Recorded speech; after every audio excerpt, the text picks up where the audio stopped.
You're listening to this podcast, so I know you've got a curious mind. Here's a helpful fact you may not know yet. Drivers who switch and save with Progressive save over $900 on average. Pop over to Progressive.com, answer some questions, and you'll get a quick quote with discounts that are easy to come by. In fact, 99% of their auto customers earn at least one discount. Visit Progressive.com and see if you can enjoy a little cash back. Progressive Casualty Insurance Company and Affiliates. National average 12-month savings of $946 by new customers surveyed who saved with Progressive between June 2024 and May 2025. Potential savings will vary. Every team, every topic, everywhere. This is Believe. Welcome, everybody, to another episode of Need Some Introduction. I'm your host, Victor, and on this podcast, we go week to week breaking down a streaming favorite. In today's episode, we'll be breaking down the third and mostly the fourth episode of Lucky, the Apple TV thriller starring Anya Taylor-Joy and a host of other very recognizable famous and not so famous character actors. Joining me for the conversation is Darren. Darren, how are you doing? I'm pretty good there, Victor. Yep, caught up on Lucky last night, and yeah, it's an interesting show, isn't it? So there's a few things to talk about, and I've seen a whole heap of movies, and I've seen the Odyssey for a second time. So nice. Yeah, I've been doing my homework and yeah, enjoying it.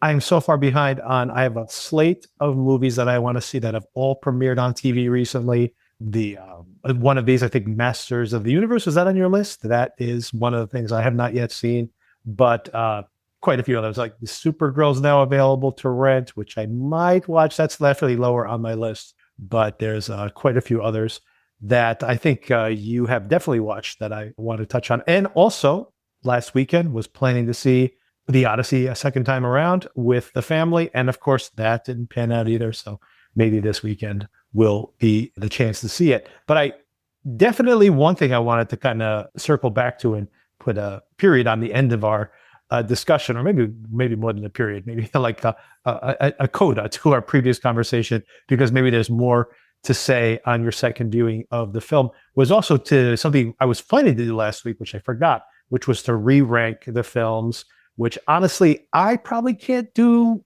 perfectly given I need to see it a second time, I think, but I still think I know where it's going to land. But very curious now that you've seen it twice, where you would rank it given our previous episode ranking those episodes. Before we get to that, a bunch of news I wanted to circle back to, but go ahead before okay. Move on to some news. No, that's all right. I just pulled up my ranking, so I can slot it in, and I know where I'm going to slot it in. So when we get to that, I'm ready. All right. A bunch of news came out. The Comic-Con just played this week, and I wanted to run some things past you because I don't usually pay attention to these kind of like fandom announcements, but some of these things really stood out and do intersect with what we discuss here on the podcast. So first of all, I wanted to shout out the fact that David Jonsson, one of my favorite up-and-coming actors who we were raving about, him and Cooper Hoffman in The Long Walk. Oh, The Long Walk, recently available to stream on HBO Max, I believe it is. So that's another recent streaming recommendation. I think you also were a fan of that, if I remember correctly. A little bit grim, but yeah, a good Stephen King adaptation. And thought he was great in that. Always, I've seen him on Industry. Everything I've seen him in, been very strong. There's a British film, that's another thing that's on the agenda, that just came to streaming called Waistband, I think it's called, which is supposed to be really good. He's a star of that as well. And this has been recommended by one of our listeners as well. So that's on my agenda as well. But anyway, David Jonsson has been announced to play T'Challa's son and the future Black Panther replacement in the third Black Panther movie, which will be written and directed by Ryan Coogler. Yeah, that's big news, isn't it? I thought the last Black Panther was handing the torch to a female Black Panther, but already we're going back to a man. I'm a big fan of David Jonsson as well. Like you, I loved him in Industry, and he was in the latest Alien film. Oh, of course, as well, playing an android. Really good in that. And it seems to play very different characters every time I've seen him. And he's quite an unusual kind of person. He has an unusual way of speaking. And great to see the big things coming to him. Yeah, very excited to see him in that role. And hopefully, I was not a big fan of Black Panther 2. I think we maybe discussed it here on the podcast, but obviously the tragedy of losing your main actor of having to refactor the story. I thought Namor was kind of cool, but the visuals were kind of dodgy in some of the underwater stuff. I thought the action sequence at the beginning of the film was absolutely stunning. But then all of a sudden we're in Washington, D.C., and they're trying to cram in all this, like the Thunderbolts, introducing those characters and all that. And I'm like, oh my God, what is happening in this movie? So not a huge fan of that second film. But, Coogler, of course, has more power than ever before. Have him write a really sharp script. He has the power now to tell Marvel to keep their fingers off of introducing new characters into his storyline. I really, obviously want to see what Coogler does next. So interested in it and love the performer. Great character.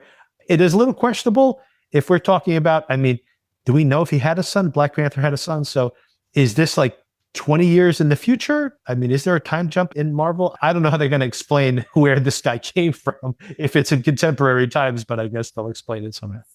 Yeah, that's true. There was a coda at the end of the last film that had his son, and there was a very short scene with the kid.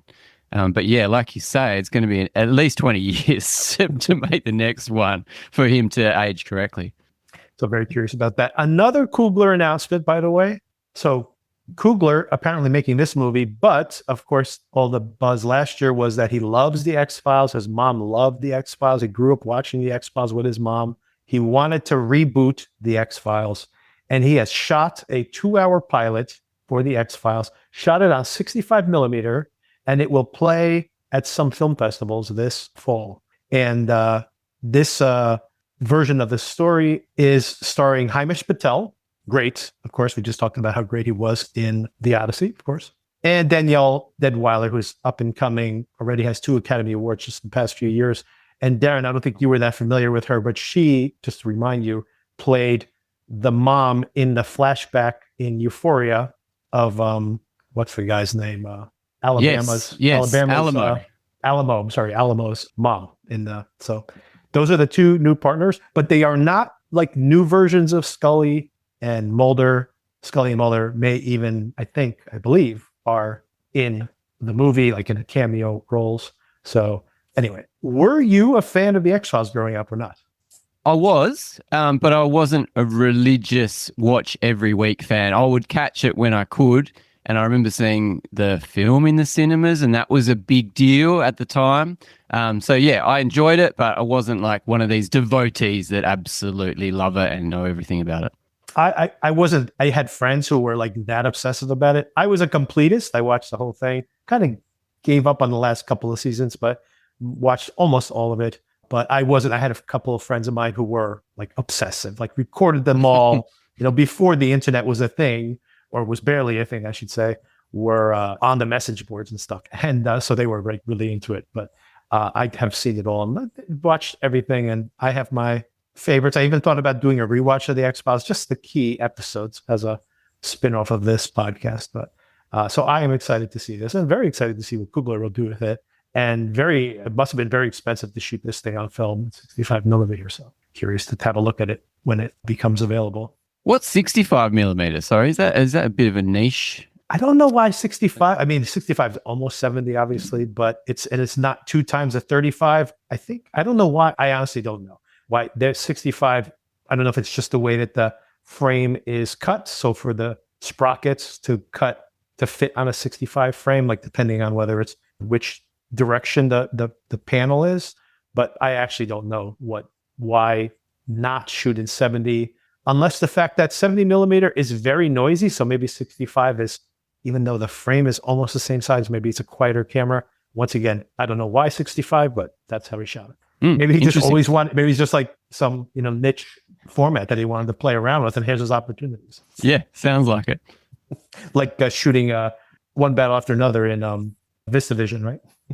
Yeah. And the entire last season of Euphoria also shot in VistaVision. Just because you can.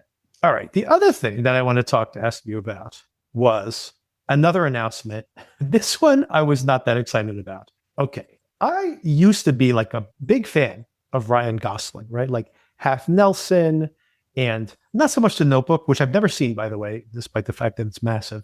I never saw that, but he was making Drive. He makes gets an Academy Award nomination for Half Nelson. He makes that movie where he plays, what's that movie where he plays a Nazi? It's really good, actually, or interesting anyway. And anyway, Only God Forgives. I was in A Place Beyond the Pines. So he was playing these kind of brooding, edgy, antisocial characters, like anti-heroes. Had a really interesting career going. And then he kind of didn't make movies for a while. And even when he made a popular film, he kind of did stuff that was surprising. Like I loved him in The Good Guys. Is that what it's called? The one with him and Russell Crowe. He's so freaking funny in that movie. So hilarious. And anyway, one of my favorite actors. And then he kind of disappears for a little while. And then he comes back and he decides that he wants to be the biggest star in the world. And he makes Barbie. And I loved his performance of Ken. Loved it, right? And then he makes Project Hail Mary. And I'm on board with that. But you probably know this, Darren, but already in the can, coming out next year, is a new Star Wars film. But did you hear the announcement this weekend? I did not hear it, but I'm very interested in what you're going to say. So he's got the new Star Wars film, which I'm kind of skeptical of already, being like, why is he doing the Star Wars film? But I was like, maybe he can save Star Wars where the Mandalorian film could not. Maybe. It sounds better than the Mandalorian project did, right? And kind of a refresher on the series. So I'm saying, okay, I'm trying to be cautiously optimistic about his choices. And remains to be seen, of course, that film's coming out this next year. So he's just one huge film after another. He's coming up with Darren.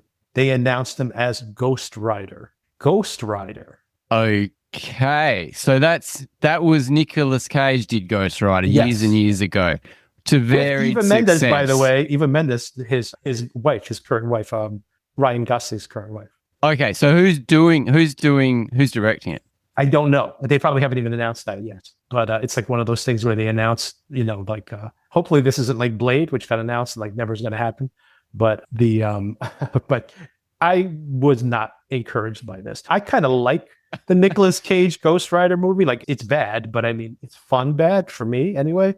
But I just heard this news and I was like, what the hell is going on? Like, what is Ryan Gosling doing? Why is he doing this project of all projects? And then like, how much money did they offer him? But not only that, I'm thinking like Marvel is on the moment here where they might have true massive hits. The Spider-Man pre-sales are off the charts. So that's my next question to you about your plans to see that. It's going to make so much money. And now because the Spider-Man movie has picked up so much steam recently, they're now saying that the new Avengers film, which kind of started a little soft, is now all of a sudden pre-selling tickets for December faster than Spider-Man. So Marvel's at a point where they kind of slowed down a little bit. And now whether these films are bad or they may very well be bad, but they're going to make a ton of cash.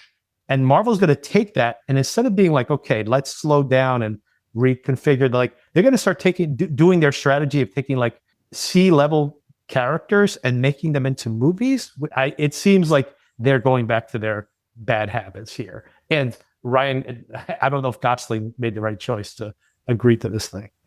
It's mind-boggling. Yeah, I don't know. I mean, Ghost Rider is, as you say, it's a character that's way down the roster. Whether he's going to appear in Doomsday after that announcement, probably not. But knowing them, they'll shoehorn him into some kind of post-credit scene to promote it. No idea. But yes, in answer to your question, I've already bought my Spider-Man tickets. I was going to go by myself because I got a day off tomorrow. I was going to go by myself, but I decided to take a couple of the kids and they were interested. So yeah, we're going tomorrow night to see it on a big screen and it's very well sold. I think there was 3 seats left together, which I managed to grab. So I think I listened to you talk with Sona or someone earlier on and you said it's looking to be one of the biggest films of all time, which kind of blows my mind.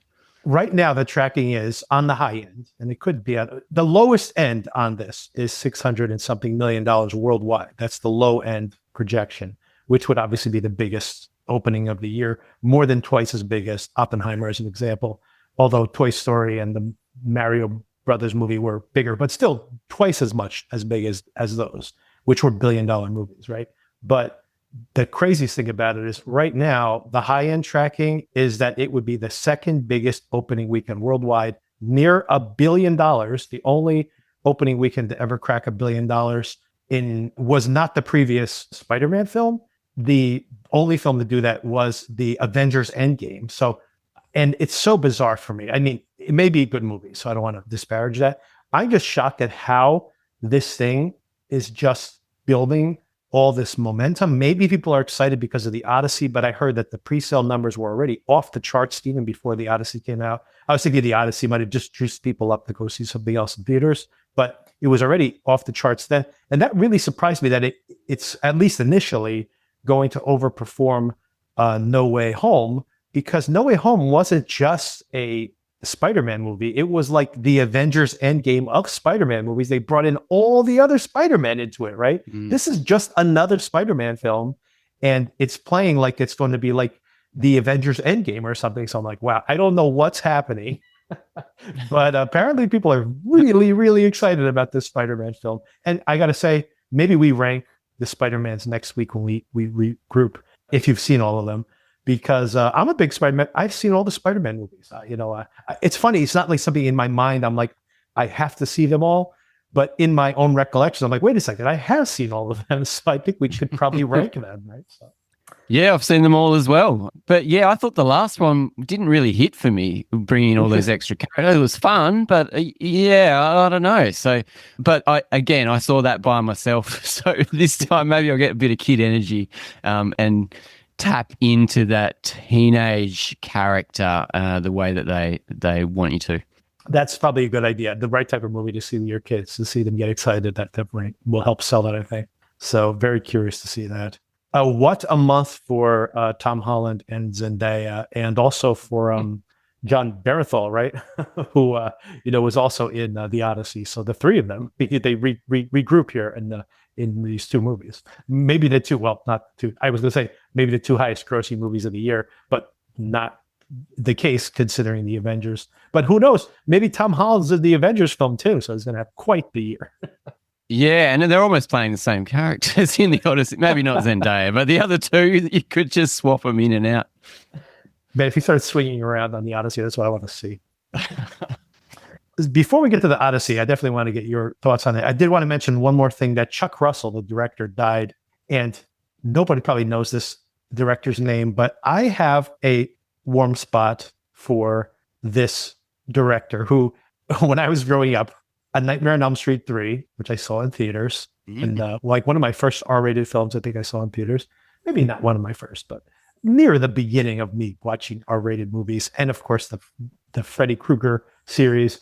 But he made Nightmare on Elm Street 3, one of my favorites of those. He made The Blob. Did you ever see the 1980, whatever, late 80s movie, The Blob? Did you ever see that version of it? Yeah, amazing long time ago. Practical effects and that. Amazing. He made The Mask, which of course, Jim Carrey, Cameron Diaz kicked off her career. She's stunning in that movie, by the way.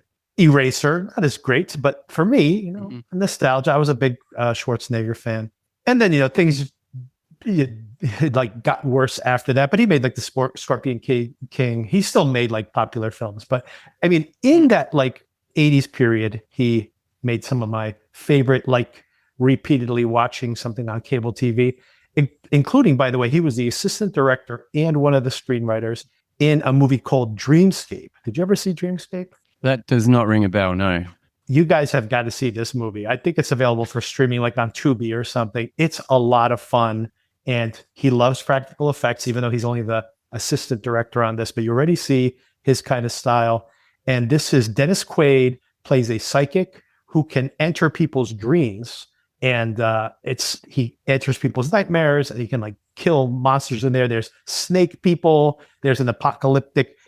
The visuals are incredible. They're cheap, but look great. They're all practical. And anyway, so if no one's ever seen Dreamscape, I'm pretty sure this is a pretty forgotten film, which was pretty popular at the time. But I just remember that movie being on cable all the time, and it has some pretty amazing visuals. So anyway, shout out to... I'm surprised. Yeah, good. Yeah, that's Chuck awesome, Russell. Chuck Russell.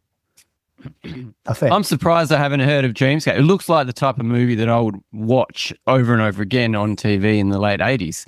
That's why I asked, because I know you're like younger than I am, but I'm like, if you were 13 years old, stumbled upon Dreamscape, you would probably watch it over and over again.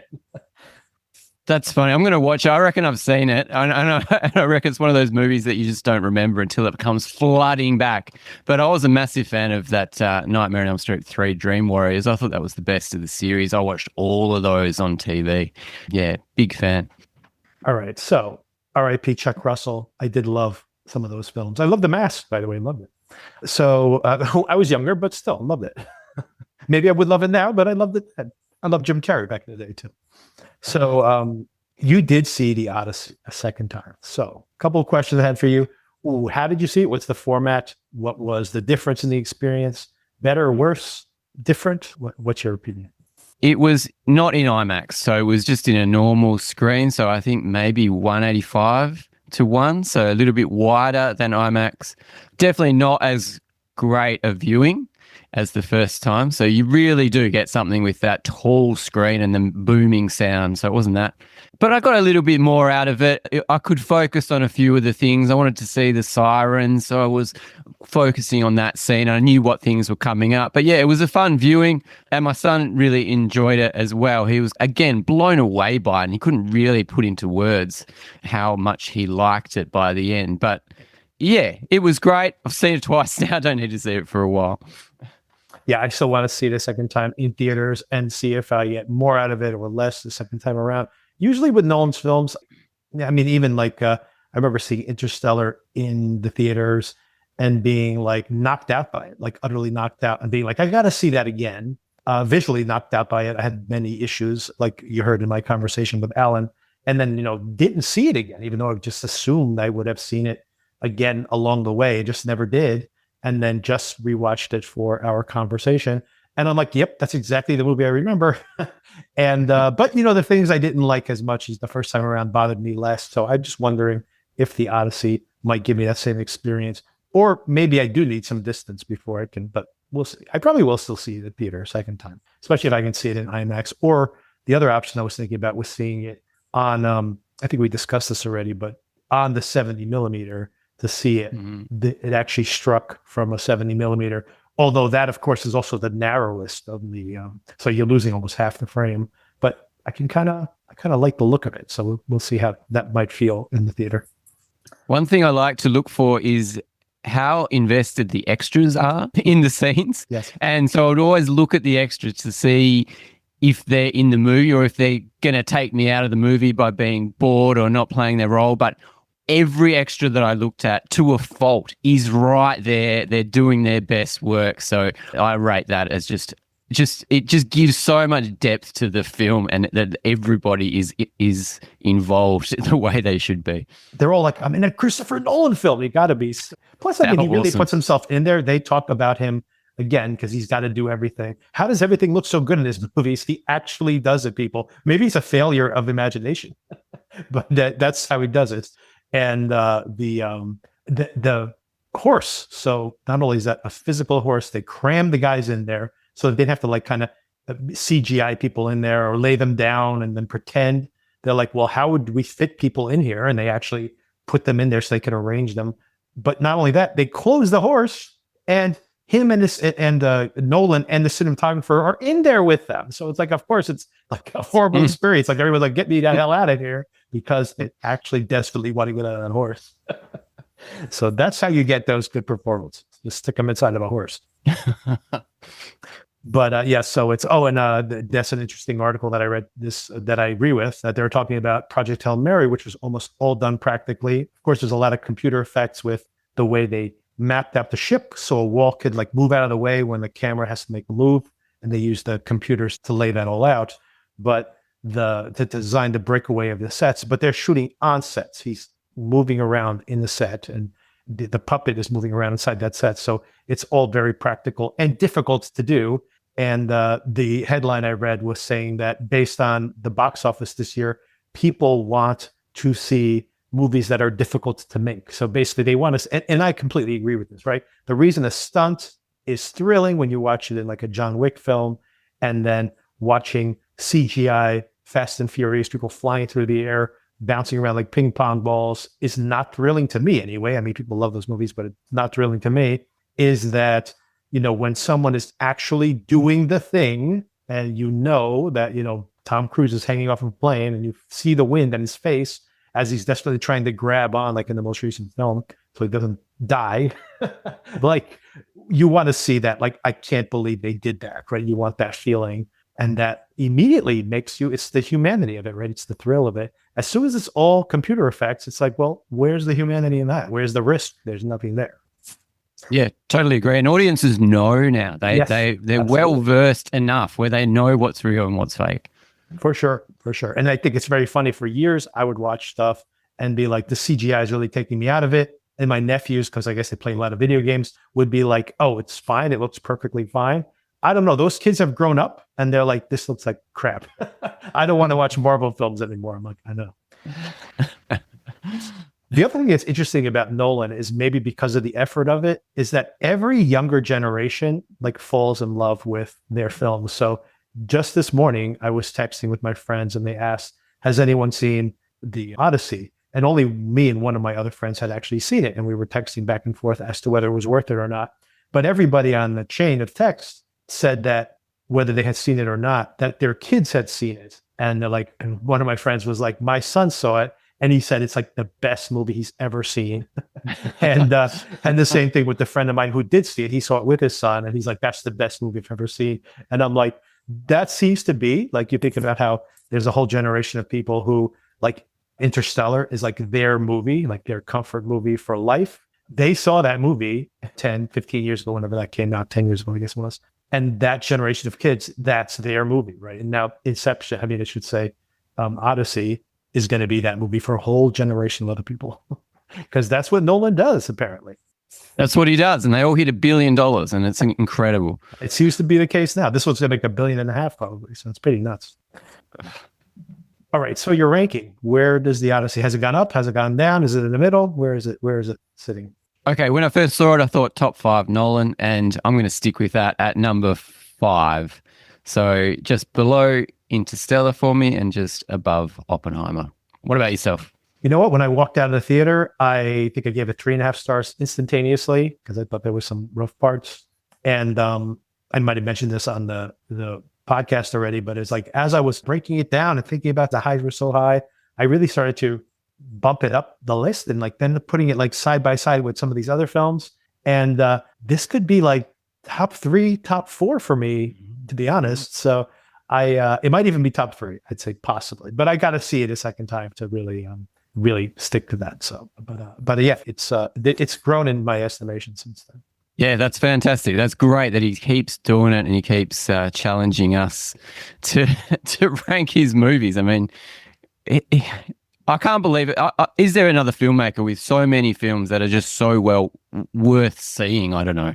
And so many films. Like, it's funny. Like, I was just talking to someone about who else has a brand like Christopher Nolan, period, and people show up to see it. And the analogy people made was, first of all, it's Tarantino.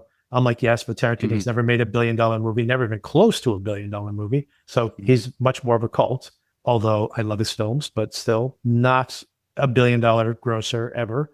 And then the other one, of course, is James Cameron, which absolutely has had some of the biggest movies of all times, undoubtedly bigger than anything that Nolan has done.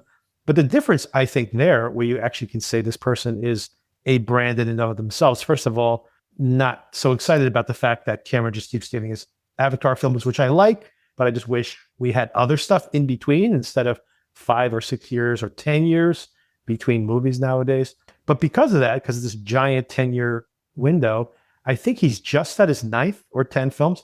Think about that. He has more films, Nolan has more films under his belt than Cameron, and that he's been doing that. He's been making movies from like the middle of, you have to think about the fact that Nolan's first film comes out after True Lies. I mean, it comes out the same year as Titanic, right? So, I mean, like, think about, he's put out 13 films since Cameron put out Titanic. Cameron's made like 4 films since then, all Avatar films, 3 films. Not the pace I'd like to see from Cameron, for sure. Yeah, but Cameron is pushing forward the technological aspect of film and motion capture and that kind of thing. But Nolan is also doing that with shooting everything in IMAX. So they're comparable on that level. It's quite bizarre that another master, Spielberg, had a movie out just a couple of weeks ago that's just sunk, forgotten. No one's talking about it anymore, and everybody's on Nolan. So yeah, he's really come into almost a master of himself. Oh yeah, I think right now he is in a class on his own. Even if the next Avatar movie is bigger, which I mean, they've been progressively smaller, but even if it makes $2 billion, I still don't think it has the kind of cultural impact of Nolan just churning out unique ideas every 2 or 3 years. And I mean, it's funny because you think about how, 15 years ago or whatever, when the Avatar film came out, everyone's like, this is going to change films because everyone's going to shoot in 3D, and nobody has mastered 3D except for Cameron. And meanwhile, you have like, I'm going to make old-timey movies. I'm going to shoot on film. And everybody's just like, well, that guy is like a dinosaur. And now everybody wants to make movies that way. So go for you. Yeah, I just can't believe that he's made a sword and sandals epic that everybody wants to see. Yeah, I mean, the last one was maybe Gladiator that people really, really got behind. So maybe there is an appetite for these type of films.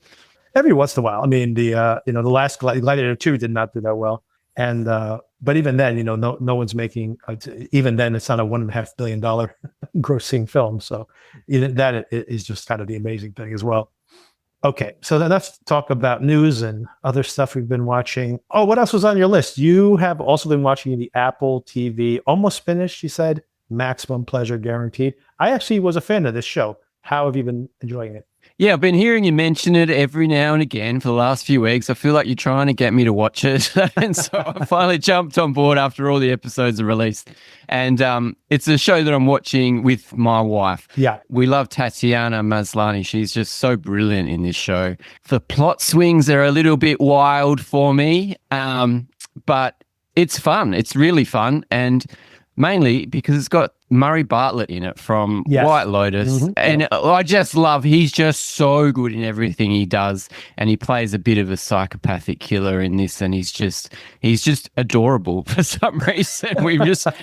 He's just so good at what he does. So yeah, it's a fun show. And we're keeping up with it. Also on Apple TV, you watched The Dink. And also speaking of Jake Johnson, how was that one? That is funny seeing Jake Johnson in Maximum Pleasure Guaranteed and also playing a bit more of a comedic role that we're used to from him in The Dink. I'm a big fan of Aaron Chen. He's a stand-up comedian from Australia. He's an Asian guy, and he's in The Dink as quite a big role, the comedy relief type role. He plays it really well. He's kind of just breaking through into the US market, but everyone knows him in Australia. And it was a pretty fun movie. Really fun, actually. Really just a wholesome kind of comedy sports movie that has a very interesting relationship between Jake Johnson and this older lady. What's her name? I forget the actress's name, but she's brilliant in it. Really fun movie. I laughed multiple times. I've heard good things about this, so I'm curious to give it a try. I kind of slid down my list, but now that you've recommended it and another podcast I was listening to also recommended it, so now I'm very curious to check it out. I think you were talking about Mary Steenburgen, right? It's she's lovely. She's brilliant and she's lovely in it. And it's about the kind of fight between pickleball and tennis, whereas pickleball is taking over all the tennis courts in the area.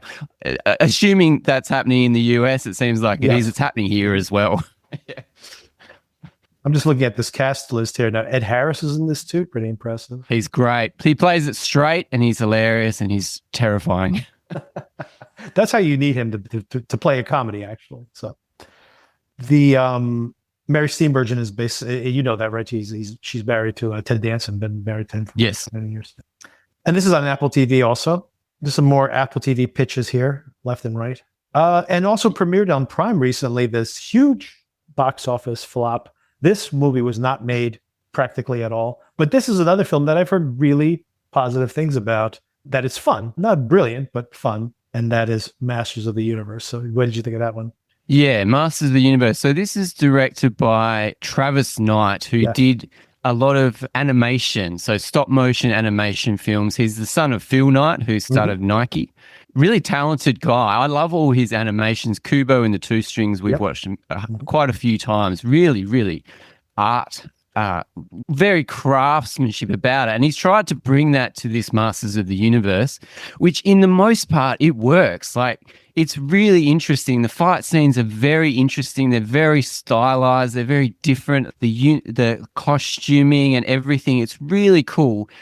But it has this kind of sense of humor throughout it. They're not taking the piss out of it, but they're kind of laughing. It just was a little odd. Or the jokes don't all hit. So yeah, it was a bit of I enjoyed the experience of watching it. I enjoyed thinking back to my obsession with He-Man and the Masters of the Universe in the 80s when I was a kid. I had plenty of the figurines and all that kind of thing. So it was cool, but it just didn't work for me all the way through. But I might give it another watch because it just looks spectacular, and Idris Elba's really good in it. But yeah, just something off about it. I can't put my finger on it. I always feel bad when I see Idris Elba in one of these movies because he's always playing. He's been in multiple of these type of films, and he's always kind of like the supporting character. You know, whether it's in the Thor films or this is Timu Thor, maybe a little bit. It really is. Thor Ragnarok, it really reminded me of Thor Ragnarok quite a bit, which I really loved that movie, and it just wasn't quite there. Yeah. Yeah, but so my question to you, by the way, and I've asked everybody who's seen this, I've heard everyone, these are critics as well as friends of mine, who reluctantly have to say they absolutely hate Jared Leto, but he's one of the best things about this movie. Did you agree with that? It's a good character, Skeletor. I couldn't. He doesn't show his face, so you can't recognize him, and his voice is hidden as well. There was no way you could pick that as his voice, and I thought it was a really good performance. Yeah, yeah. Everybody's just like, "Oh man, we got to see him again." Like, all right, he's the best part of the movie. Or damn it, I might have to check that out just for that. I have seen just from the trailer that obviously, like you said, you can't see his face. And the voice, of course, it does a Skeletor voice, so it's not his own voice. Yeah, Alison Brie is in it, so she does a good job at being funny, but also a little bit kind of evil. Yeah, it's worth watching, but it's also 20 minutes too long. And yeah, if the comedy hits for you, you're going to love it. Well, anybody who's curious about that, it's on Amazon Prime. And that's why I'm going to watch it, because it's free. Relatively free, right? Because I'm not canceling my Prime membership. Not yet, anyway. So. Insurance isn't one size fits all. That's why drivers have enjoyed Progressive's Name Your Price tool for years now. With the Name Your Price tool, you tell them what you want to pay, and they'll show you options that fit your budget. So whether you're picking out your first policy or just looking for something that works better for you and your family, they make it easy to see your options. Visit Progressive.com. Find a rate that works for you with the Name Your Price tool. Progressive Casualty Insurance Company and Affiliates. Price and coverage match limited by state law. Okay, let's talk about Lucky. So we covered episode 1 and 2 with my wife. She was thrilled by episode 1 and 2 and 3, edge of her seat. We literally just finished watching this show like 2 minutes before I logged into this conversation with you, Darren. So, because I was busy yesterday, wasn't able to watch it. So just watched it just before this meeting and wanted to get your take on the first 2 or 3 episodes and, what's your relationship with it before we start breaking down this current episode? Yeah, so I have seen a few reviews which are kind of middling to okay, and I think it's much better than that. I'm really having a good time with it. I'm loving seeing Anya Taylor-Joy do all sorts of things, action things, and car chase in this latest episode. What a great car chase. I mean, it's showing almost film quality action set pieces in a TV show. It does it kind of in a stripped down way, but it's very thrilling, and I think it's really effective. And I enjoy the female characters getting together, especially that dinner table scene in the second episode was really cool with that actress who plays the mum in Euphoria.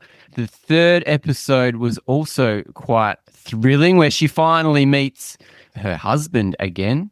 tracks him down, and there's a bit of a cliffhanger. Really cool. She's great. She's so, like I say, I can watch her do anything on screen, and I'm going to be fascinated the way she goes about it. Her features, her eyes, her lips. She's just almost an alien here on Earth. So I don't know how she can hide from everybody, or in disguise with a pink t-shirt, no bra, and a peroxide blonde hair. I mean, you're going to be seeing her from 200 meters away. But it's a cool show, and there's a few twists and turns, and I feel like there's only a few episodes left. Something big happens in this episode, which we just watched, which I was quite shocked at. And also the other characters are cool too. The FBI lady, who is really just playing Tommy Lee Jones out of The Fugitive. A good point. I think almost the first speech we hear her, it's definitely an homage to Tommy Lee Jones' famous speech. I think, it's cool. I might have even said it earlier, but I had forgotten in that first episode, but I thought of The Fugitive with her on the run and being pursued by the cops. But I'm glad you reminded me of that again, because I think very much that is a template for this. And I'll let you finish what you're saying, because I have opinions about this episode. And I want to just say that I'm glad that I think it's going to be her on the run again. I think that's the best version of this show. Yeah, it looks like they're doing themes of kind of children of parents that are maybe the parents are sending them down the wrong track, and they're affecting their lives for the worse. Annette Bening, I think, is brilliant. I love her voice. Really good. So good. Timothy Oliphant is good in parts, but we don't really see enough of him. We don't see enough of William Fichtner, who is always good. I love seeing him on screen. I want him to come back as well. Yeah, I agree with all that. And what I would say is I really like the first 3 episodes of the show. And I don't know if it was the direction. I don't want to just throw this actor under the bus, who plays Cary, that was relatively minimized in the first few episodes. But I got to say, this episode didn't work for me. And it's terrible to say. My wife was like, we're just going to spoil the episode, obviously, everybody. But my wife was kind of shocked as well. But I can't believe they actually killed them off. And I turned to her and I said, I'm glad they got rid of him, because he was terrible. And I just thought that he just was not convincing. They weren't good together. Maybe it was the chemistry. Maybe it was the direction, because that long sequence when they're hashing things out, that whole first half of this episode didn't work for me at all. It seemed so preposterous, and not even preposterous, because I mean, it's just like one of the least preposterous things that's happened in the show is them having it out at that moment. But it just didn't work for me. And I think he looks the part, especially when he looks very worried. He definitely looks correct he's got a great face for that type of acting. But man, when they're talking, I never believed that these people had ever spent 5 minutes in a room together. And it just was really taking me out of it. So I'm glad they got into a car, because then at least you have a car chase. I agree that it was kind of like a pretty lightly populated car chase with just like one car coming at them in the opposite direction. This is not To Live and Die in LA, very much a different situation. I wouldn't expect that on TV budget either. So, but I like seeing actual cars driving through streets. So I'm all in favor of that, even if there's some CGI on that car flip at the end. But I think most of it looked good. I agree. It's pretty thrilling. And I like seeing her trying to get out of situations, is what I like so much about the show. But this is also, of course, we're in episode 4. Now it's the last 3 episodes. And I do hope this is just a little speed bump, pun intended, in the show, because I didn't think they worked too well together. Maybe because they don't do a lot of screen time. I'm surprised to discover, of course, now that they just reunited and now he's dead. So maybe that's why there wasn't a lot of chemistry there between the two of them. But this was my roughest episode. And everything I liked about it, the previous episodes, like you mentioned, that theme about parenting and how we were seeing that as we went, like her stopping somewhere, hiding in plain sight again, and revisiting the way her dad groomed her to be this villain, and how that makes her resilient, but also put her in this really difficult situation. So I liked that exploration of those themes with those subtle flashbacks in those. This one, this episode was not great for me. I think I'm an outlier here because I'm just looking at the average ratings for the episode, and they're pretty strong. So I think audiences liked it, maybe because there's some action there. But yeah, I didn't really love the chemistry between the two of them. It didn't really work for me. But did his performance work for you? What did you think about this guy? Yeah, I can understand your criticism. I thought it was fine, but it wasn't excellent. I thought it was very interesting that they reunited them so early in the Yes. series. And if the fact that it ended on a cliffhanger and then I was expecting fireworks and it didn't really get there. And maybe that's correct. Maybe their chemistry wasn't there, and that's what I was missing. But I thought he does a fine job, and I was very surprised that they killed him off straight after after they've reunited. And I do enjoy the mentor role between Timothy Olyphant and Anya Taylor-Joy's character, whereas the other side of the coin, you've got Annette Bening and this guy, Cary. There was no mentorship there. It was a very toxic relationship. So it's going to be interesting to see where that puts Annette Bening's character in the near future, how she's going to react. We saw her react to his death, and it was quite shocking. So, yeah, I wonder if that's going to really send her off the rails. But, yeah, my favorite part of it is Anya Taylor-Joy getting out of spots and using her brain, using her learned actions from her dad, and with little kind of those little phone calls that he gives her and every now and again are really cool to kind of head her in the right position, right location. That scene where she goes into the birthday party and just ingratiates herself with the families and the women at the party and stealing the dress. I love all that stuff. I can watch all that stuff because it's just so fun seeing her dupe everybody around her and just be super cool. So yeah, hopefully we see more of that kind of stuff. Alan is a huge fan of this show, and he was texting me surprised that audiences weren't digging it. And I showed him some of the negative reviews, and the negative reviews are, they're saying, it's preposterous, that like a lot of the plotting is, and that the cops are like not able to catch her right away. And honestly, some of those critiques I do lay on this episode, but up until this episode, I haven't had that issue because I felt like a couple of things were overtly explained. Like, for example, that the investigator Rand at one point is pretty close to being able to track her down, but she is trying to use her she wants her to succeed at getting the money so that they can then, because this is what she's trying to close the loop. We found out in episode 3, I thought very cleverly, we find out that this is a bigger investigation she's been doing for a longer period of time. So it's not just about her, like the fugitive analogy of just going after Lucky for this one thing. She's actually after everybody involved here. And then, of course, in this episode, we have a good flashback episode, or sequence, I should say, where they explain that Lucky had turned on the organization, and the intention was to get Priscilla arrested, but inadvertently also got her dad arrested. That's why her dad's in jail right now. He's been in there for a long time. I was wondering how long he's been in there. Priscilla got let out of jail after 2 years. We find that out in one of these flashbacks this episode.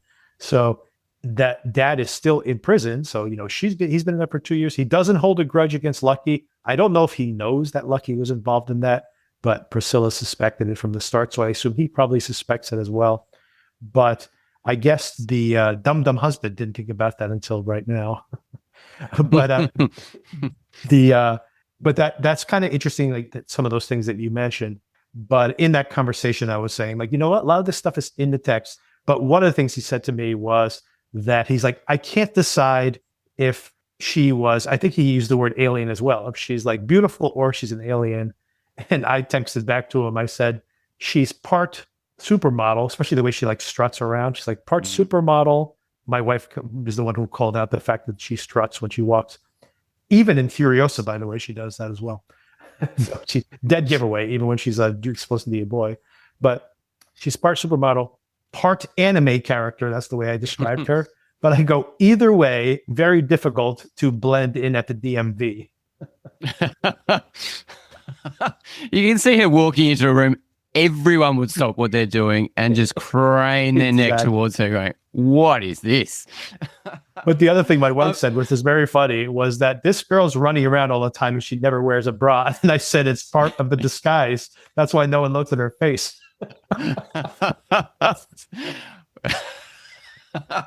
I'm glad she brought that up because yes, I'm thinking that in every scene. I could have said that, but she said it first, so now I'm allowed to say it. I got to say that some of the flashbacks bring me out of the immediacy of the show as well, especially when it's flashbacks not with her and her dad. If it's just her and her dad and I can see how she's learning the game, that's fine. But these other flashbacks, I think there was a flashback with Cary's character as well. Yeah, it just takes me out of it. I don't want to see that. I mean, I got to say that, this is based on the book and maybe the romance, because, of course we see her like really heartbroken by, and maybe this will work for fans of the book or maybe work for women who are probably target of this show. So maybe this is just not a part of the story and maybe Cary, this actor and this character work for a different audience. But for me, I'm just like, I just want to see her on the run. I just want to see her be like, this is what I like about these shows. You're on the run, you're proficient. And I like the fact that it's like the female version of that, where she is pretending, to go from being like, with her hair up in pigtails to just being like, I'm just here to watch the kids. And then by the time she walks out in like a nice outfit with her makeup done, she just blends right in, right? So it's like kind of like blending in, but like at this, using her own appeal and her femininity as well as part of her disguise. So I like the fact that it's like the type of tropes we see with these guys on the run, but with a woman on the run who looks like she does. So I think that's a clever reversal. And maybe you need to have a romance in there, like a tragic romance, to attract a certain female audience. For me, I'm like, I'm not buying any of this. I just want to see her on the run. So maybe, I hate to say this, if you guys love this Cary character, but I was glad to see him go by the end of the episode. Didn't have to kill him. They could have put him on he could have been on a ventilator for the rest of the series. I just didn't want him in tow with her. That's all. But how's she going to find out what the 12-word phrase is? Because that has died with him. So there's 10 million in Bitcoin. I have a theory. I have a theory of the case. Tell me your theory. No, I don't have one. It's somehow he has put either the teddy bear that's in there, the stuffed animal, is either inside the stuffed animal or it's somehow going to trigger the words, like connections to the words. Because we saw that stuffed animal come in and out of that bag multiple times, and so I have a feeling that's going to matter somehow in the resolution of this whole thing. Yeah, totally. Me and my wife were yelling them out. We're like, Apple. They did show it on screen, didn't they? We did. I only remember Apple was the first word, but now we were like, she was going from left to right. I was going up and down. So we're just like yelling words out. Like, remember this, remember these words. Have you seen Tuner, by the way? Did you watch the movie Tuner? Do I recommend that? It's on my list. No, I haven't seen it yet, but I'm keen to. There's another crypto wallet with the 12 phrases. So anyway, that's what I was wondering. I just saw that recently and I'm like, oh, here we are again. Is that how it works? I don't own any crypto. Is that how it works? I don't have a crypto wallet either. The only crypto I own is like through one of these like indexes, like on a regular exchange. But apparently you need to have this 12 phrase in order and can't get it wrong or you get locked out. I thought it was a clever way of getting rid of a whole lot of cash. I don't know whether that's realistic in real life, but it was a fun way that to see that whole sequence of him feeding the machines. Me and my wife were watching this and I was saying, she's like, how long is it going to take him to go to an ATM and feed them all these stacks of money? Because it's $10 million. A stack of money, like the bills are not that big, right? Like it takes a really long time. So I said, this would take him like literally, I'm doing the math in my head. I'm like, this would take him days. And I love the way they edited it together. Like you just see him feeding it into the machines. And then you see him showing up at the house and put the whiskey on the table and then like go out for a swim. And I'm like, it literally was, he was feeding the money into the machine for days. He just got to the house now when she shows up. Yeah. He spent 72 hours feeding bills into those machines. No sleep. But yeah, it's interesting. And yeah, that's my theory. I think that stuffed animal's going to somehow matter. Yeah, totally. She didn't really pay much attention to that stuffed animal either, which I thought it was maybe a gift for her when she finally catches up with him. Don't know. Yeah, I think he was going to somehow, that's the love communication there. And she gets away at the end again. Yes. After a car crash. Yeah, it's a little, there's a little too much of that, I got to say as well. And once again, I think this is maybe this was issues, even with the performances, were with the directing. The car chase mostly worked for me, but I just thought about the logistics on those final moments. I'm like, weren't the cops like just around the corner? How did she have like a 5-minute conversation with him in the car? And then she just runs down the street and there's like 25 cars, even if the cars were way far away. Now 20 cars rolled up on her and nobody sees her escape. Like there's a little too much of that on this show at this point. So it bothered me a little bit. Like I said, let's hope next week things get back on track. Yeah, let's do it. Yeah. Cut 3 more episodes, I think. Yeah, just 3 more episodes. I'm very curious to see how it all turns out. Watch. So you'll see like I'm sure there's going to be a confrontation between the Annette Bening character and Fichtler. And I have a feeling, this is my prediction, I think she's going to kill him because she's going to be pushed too far. But then she's still now, she doesn't even care about that anymore. She wants vengeance for her son, and she's going to come after Lucky. I think that's what's going to happen. Yes. Yeah, it was great when she finally catches up with him and she's like, "You're together?" It just blows her mind. And that scene, Junior, by the way, awesome to see him in anything. Look, I'm just looking him up. What has he been in that we all know? Because it's such a recognizable face. Oh my God, he's been in so many things, but I mean, like not like jumps off the top of my head. He was the unrecognizable, by the way. He's the bum in Eddington. Yes, he is too. Yeah, right. And we just saw him in Train Dreams. He was also in Train Dreams. Yeah. He's the guy who's dying in the woods and he brings him water. That's Train Dreams. There's one scene there. But he's been in many, if you like look through his, he was in Nightmare Alley. After Yang is a great movie, by the way, if you haven't seen that. He's been in he's just like one of those. Oh, he was a regular on Westworld. He was like on a whole season of Westworld. I'm looking through his filmography here. Yeah, he's one of those guys that you just say, I know him. He's been in so many things. Yeah. But he doesn't get a lot of starring roles, but he's always so memorable when you see him and stuff. And he's done a few good things in this series, so hopefully we get to see him a little bit more because he's badass. Yeah, I love his character. I love that scene in episode 2, I think it was, where she sets him on fire and he's just like, just casually walks over to the fire extinguisher, like, damn it, I like these boots. But he's been set on fire before, no problem. Okay. Yeah. But just too dumb, by the way. The bad guys are dumb. The cops everybody's really smart in the show, but the bad guys are really dumb. Like, she doesn't check the back of the truck. Like, where do you think she went? And anyway, so it's one of those shows where like she's really smart. Everyone else is kind of dumb. So one of the key scenes that you called out in your first recap was when Annette Bening and William Fichtner are together, and he says something about, you think it's so amusing that you think your sex can influence me at your age, or something like that. And I thought that was a brilliant line. Yes. Very cutting, and to see her just shrink into herself, realizing that she's an older woman and this is not working anymore, where it probably worked a lot in her youth. I thought that was really telling, and that really got me into the show. Yeah, I think that is one of the best scenes in the show, and I'm sure it's right from the book. But the whole, just that idea, right? That, like you said, it's Annette Bening, this stunning woman. And by the way, do you ever see The Grifters? I just think about this all the time in this film because, it's kind of a noir. There's some stolen money. You have a kind of a very clingy mother-son relationship. So it's, she's playing a very different role. She's in the Lucky role. Not that the two things don't really parallel each other. But if she's playing the younger woman and not the toxic mom in that. But it did make me think about The Grifters, which is an excellent film. And very disturbing if you have never seen it. Interesting. Yeah, I have seen it, but that was so long ago that I remember nothing. Yes, very long time ago. Like 1990, I saw that in the theater. That's how long ago that was. But anyway, Annette Bening, speaking of, I remember her I think it's the first time I'd seen it at Benny and Ellie thing, and holy cow, what a memorable entrance she makes in that movie.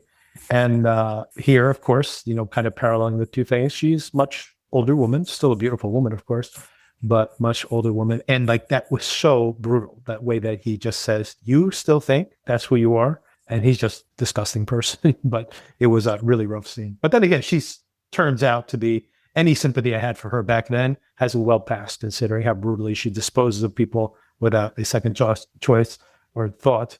And honestly, it feels like she's like really dedicated to her son. But if it comes down to her son or her, I think she's making she's only thinking about herself. Totally. Yeah, absolutely. I mean, that reunion of her and him after I feel like she just got out of jail. It was very weird. Yeah, very weird dynamic, but maybe we'll only see it in flashback again now because he's gone. Yeah, exactly. And I don't mind him hanging out with his mom. It was more him and Anya Taylor-Joy hanging out in that kitchen for 20 minutes. I'm like, oh man, this has got to end. And it did. Yeah, I mean, she's so powerful in not just her look, but her acting skills. She's extremely powerful. How can you put someone next to her to be her equal or someone that can undermine her? It's going to be very difficult. I mean, even just physically, he's just not quite there to stand next to her. It's so difficult. You need another alien. Yes, exactly. I don't know. Maybe I have to think about who that casting would be, but maybe. Again, I have not seen this guy before. Actually, I have seen him before, but I didn't recognize him.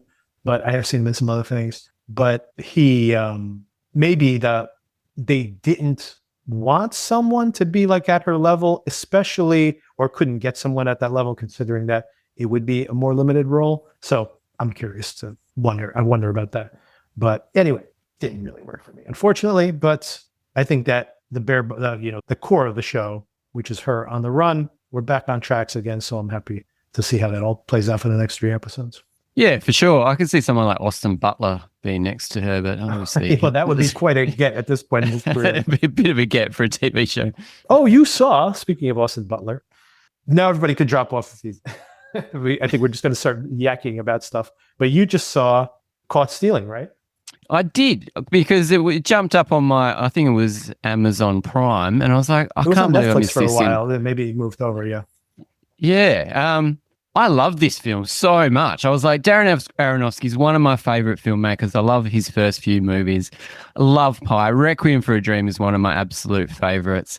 Then he went and did Noah and The Fountain or something. I wasn't into any of those. I thought they were a bit too ambitious. And I was like, Mother? What am I going to... Do you like Mother? Mother. I saw that in the cinema. Wow. I'm not going to say that again. But enjoy the experience, I think.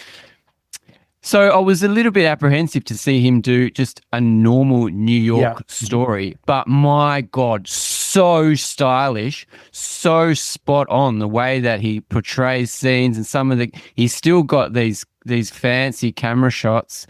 Austin Butler was great. Zoe Kravitz was great. I really, really enjoyed this film. It was just such a blast. And to see all these actors, again, another film stacked full of character actors, Vincent D'Onofrio, Liev Schreiber. Regina King. It was really so good. So good. Yeah, true. And yeah, I just really enjoyed this little small gangster flick set at street level New York City. Felt very authentic. Didn't feel like someone was kind of creating something. And yeah, I thought it was an absolute thrill ride. So fun, even though it was actually very violent in parts. Mm-hmm. Really fun movie. Yeah. Yeah, I agree that I thought it was the vibe of the film. I really liked. I liked that it felt like run and gun, although at a much higher level, obviously, although it still wasn't a super expensive film to make. And unlike a lot of Aronofsky's films, I thought it was actually genuinely sexy, which I was like, oh, wow, this is actually a sexy film, especially early on.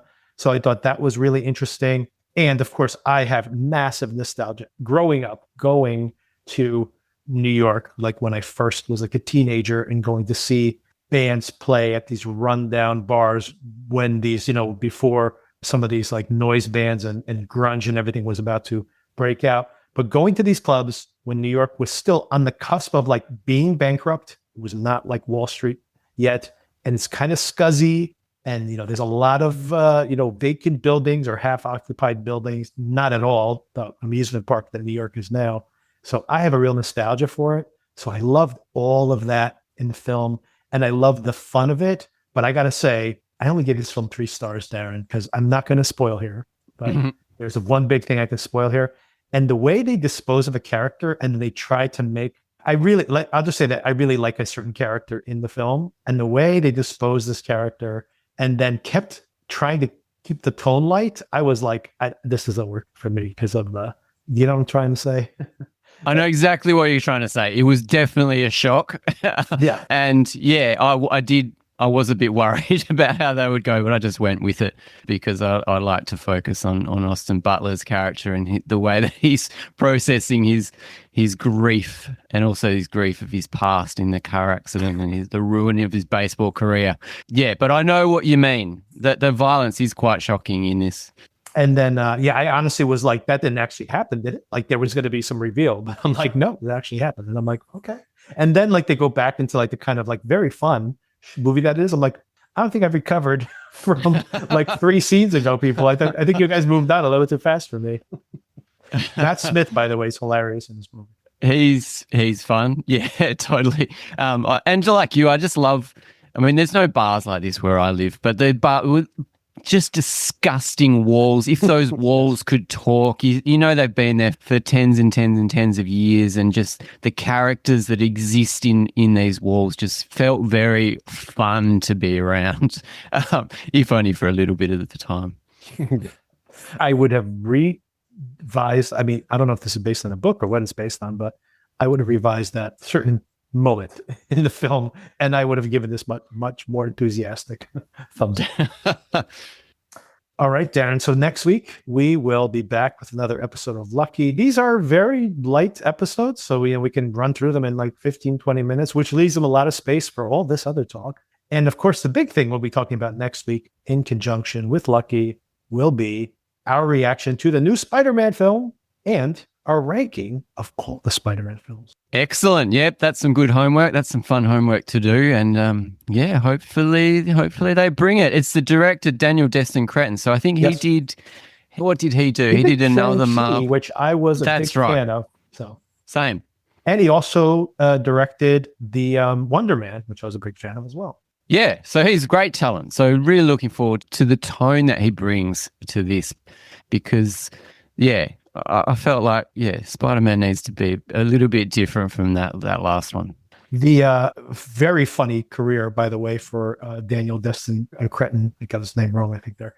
But that he started with Short Term 12. He started with these very small indie films, and then he goes up to Shang-Chi. And now he was supposed to direct the next Avengers film.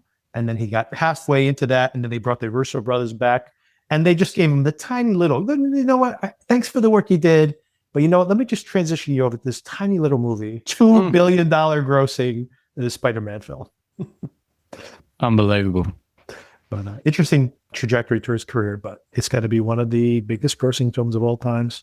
And and I like him too. So I'm curious to see what he can bring to the films. I've liked the other 3 Spider-Man films. We'll discuss it next week. We'll get into it. I'm very curious to get your notes on No Way Home, because part of that didn't work for me either. But I wonder if it's the same things that we didn't work together, because we're in the minority there. People love that movie, and I'm like, anyway, we'll discuss next week. All right, sounds good. All right, Darren. Thanks again for the conversation. Thanks, Victor. Have a week. You too. Thanks. If you like the show, please take a moment to rate, review, and subscribe. It really does help the show to grow. Thank you for listening.